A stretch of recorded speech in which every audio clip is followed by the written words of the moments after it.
భార్య: మీరింక మారరా? భర్త: నేనేం చేశానే? భార్య: మన పక్కింటావిడ వచ్చి టీ పౌడర్ కావాలని అడిగితే లేదు అని చెప్పి పంపించక హగ్గిస్తారా? భర్త: మన ఇంటికి ఎవరు వచ్చినా ఒట్టి చేతులతో పంపించం కదా, టీ పౌడర్ అయిపోయింది, అందుకే హగ్గిచ్చి పంపించాను. భార్య: ఏమండి, నాకు దిష్టి తగిలినట్టుగా ఉందండి. భర్త: దిష్టి అనేది మనుషులకి తగులుతుంది, దెయ్యాలకి కాదు. భార్య: అందుకేనేంటి మీకెప్పుడు తగలదు? అల్లుడు: మామయ్య, నేను చచ్చిపోదాం అనుకుంటున్నాను. మామగారు: అయ్యో, ఎందుకు అల్లుడు?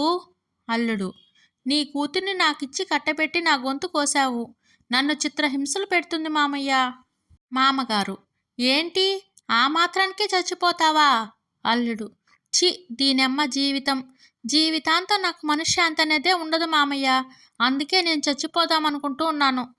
మామగారు: ఆగాగల్లుడు, నీ దగ్గర కూతురే ఉంది, నా దగ్గర దాని తల్లి ఉంది. కూతురే అలా ఉంటే దాని అమ్మ ఎలా ఉంటుందో ఆలోచించు. నేను ఎప్పుడైనా చచ్చిపోయే ప్రయత్నం చేశానా? భార్య: ఏమండి, ఇది రాసుకుంటే మొటిమల వల్ల పడిన రంధ్రాలన్నీ కవర్ అయిపోతాయి.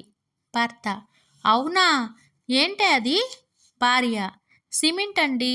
భర్త: ముందు నీ నోటికి రాసుకో. భార్య: అతుక్కోదేమోనండి. భర్త: చీచి. కాంతం: గోరింటాకమ్మా గోరింటాకు, గోరింటాకు పెట్టుకుంటే ఎర్రటి మొగుడొస్తాడమ్మా. లక్ష్మి: ఉన్న మొగుడుతోనే వేగలేకపోతున్నావు, ఇంకో మొగుడు ఒకటి. భార్య: ప్రతి విజయం సాధించిన మగాడి వెనక ఆడదాని హస్తం ఉంటుందంట కదా. భర్త: విజయం సాధించిన మగాడి వెనక 4 హస్తాలు ఉంటే?